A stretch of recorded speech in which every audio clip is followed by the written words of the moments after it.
Welcome to this Zentangle Quickie. My name is Heather Hartwick Gladden. I'm a Certified Zentangle Teacher. And today we're going to take a look at the tangle Peaooo from CZT Damy Teng.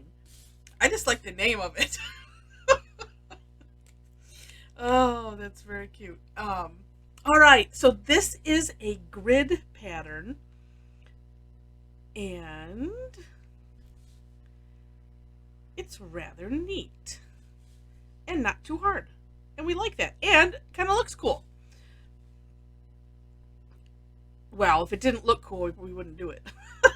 So, and if it wasn't fun, we wouldn't do it. Oh no, well, no, they're all fun. They all have their different level of funness. All right, so I'm just going to do a 4 square here, so that way easier to see, right? Now this one, pick whichever way you want to start. And well, no, I'll fill that in afterwards. Okay, so starting off with on the corner, and it's one of those, pick a corner, any corner, and I'm going to draw a diagonal line. Stop a little bit before halfway through and continue. This is how I ended up doing it. You don't have to do it that way. And then after that, here's what you're going to want. We're just going to put 2 little straight lines on the side. We want to leave a little gap here for the next step. So if for whatever reason, I just found it easier to do, leave that little gap and continue, and then put the other 2, versus doing all 3, then doing all 3. All of our brains work differently, so whatever works for you. I know in the Tangle Patterns link, which is in the description section, Linda Farmer said she found it easier to, if I'm remembering right, almost like because what's going to go in between here is an orb. And if I remember right, it was put the orb in first and then do the lines. Again, everybody works differently. I like to share different ideas so that way, I'll, hopefully help the most people. So, all right, then on the diagonal, so however your grid is, for this one on the diagonal, we're going to do the same thing.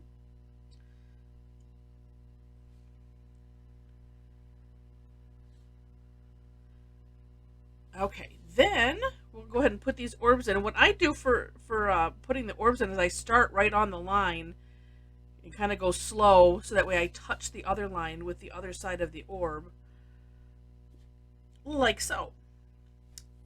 All right, then on the alternate sides, we're going to do seeds. Now, if you don't know what a seed is, it's a curved line, and so we're going from the corner to corner.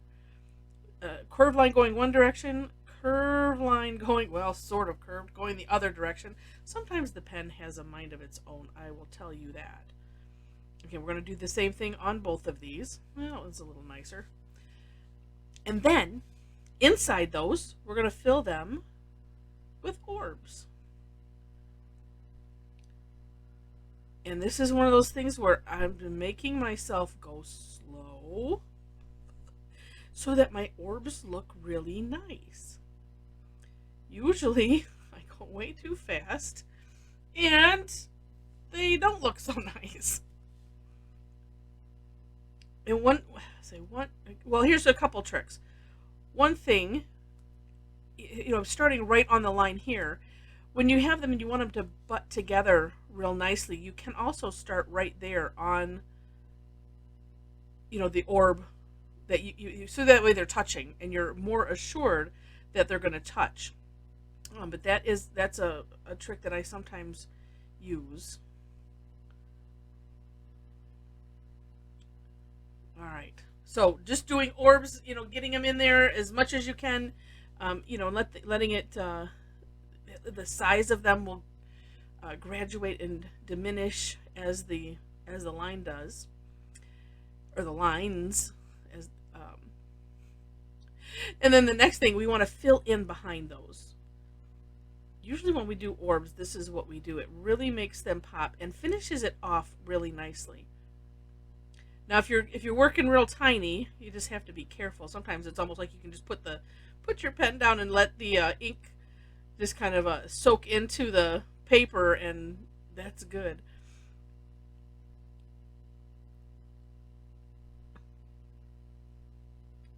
But it really has a nice effect.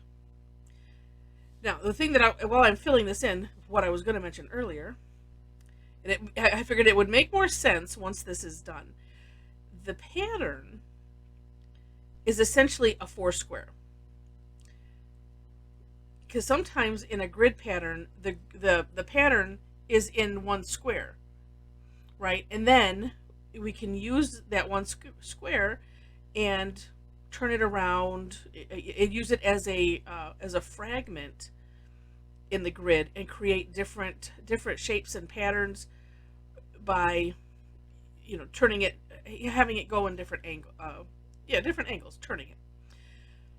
This one though, because you have something different in each square, and it's this 4 square that would be the pattern. Okay, that's done. And that is essentially it. Now, let me just throw something out at you also. You can decorate this a little further if you want to. One thing that I sometimes do, because either when I'm filling in or just in doing this, like the sides get just bumpy.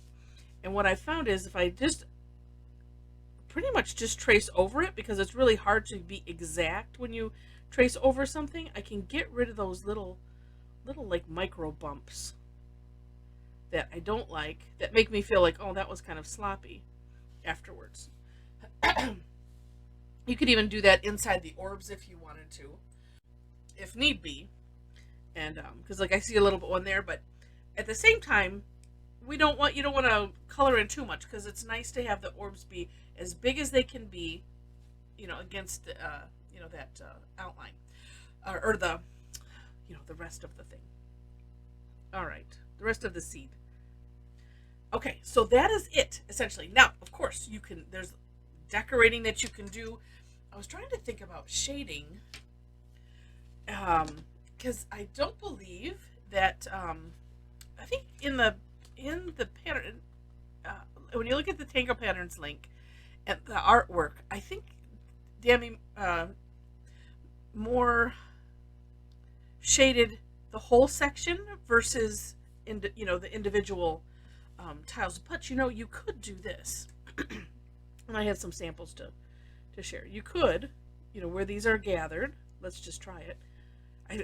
Sometimes we don't have to do shading on everything, and I sometimes should tell myself that more. But it's so fun. I probably didn't need to put a whole lot of graphite down. Well, so that's just kind of interesting. Make it a little bit nicer, kind of spread it out a little bit instead of it just looking like a glob. Yeah, like that. Then, it's like, well, then these just look naked. Can't have that. Could also just put graphite around the sides, but let's do this. Well, wait.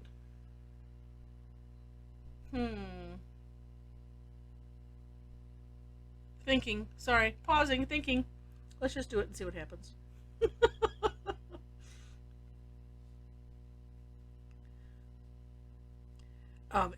This being so big, I could also, and might still, of course, do something with those beautiful orbs.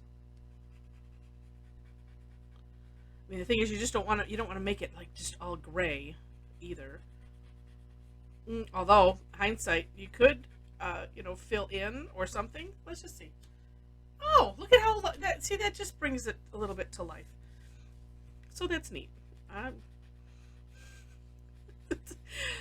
Here's the thing. I was holding my breath, thinking, "Oh, I hope this comes out nice." That's a little bit too much.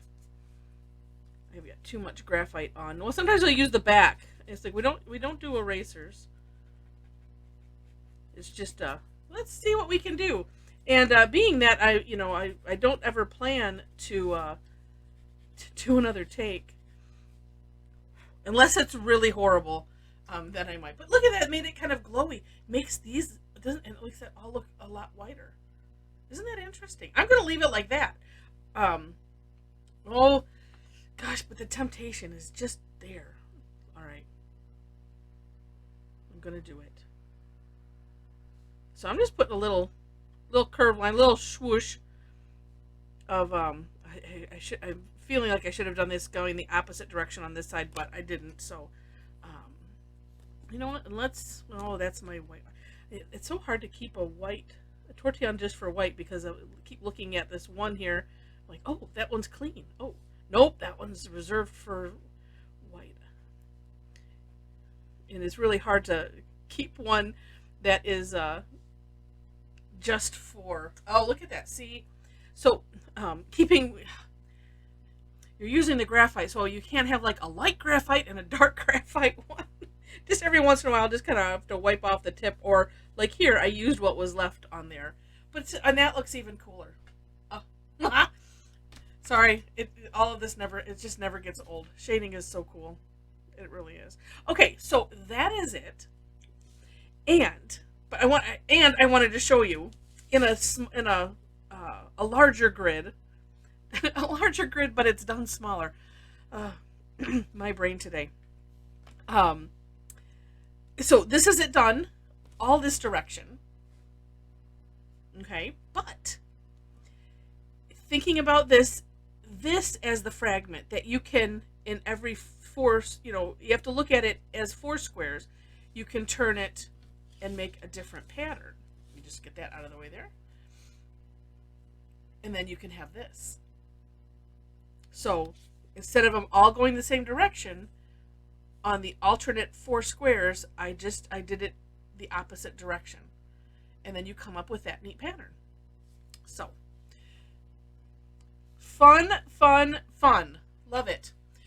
And if you enjoyed it, would love to have a thumbs up on the video. Share it with your friends. And if you're not subscribed to the channel and you enjoyed it enough to see more, I'd love to have you be a subscriber. Also, in the description section under the links for the step outs are ways to connect with me. So if you really enjoyed it, I do live online classes once a week, and then some. Once a week on Thursdays, and it's free. We just take a tangle or two and explore it and have a lot of fun. And I have some other ones. I have one additional one that's a once a month that's free, and then I have 1 or 2 a month, just depending on what I have. I have at least once a month that is a paid, so it's a little bit more in depth, a little just a smidge longer class. But anyway, so we have that. I have a club membership. If you really end up liking it, come try us out for free, and see if you enjoy the camaraderie that we have, and the tangling. And then then you get to take a look at taking a paid class if you want, of course, or join in the club. So with that, thanks so much for watching, and I wish you happy tangling.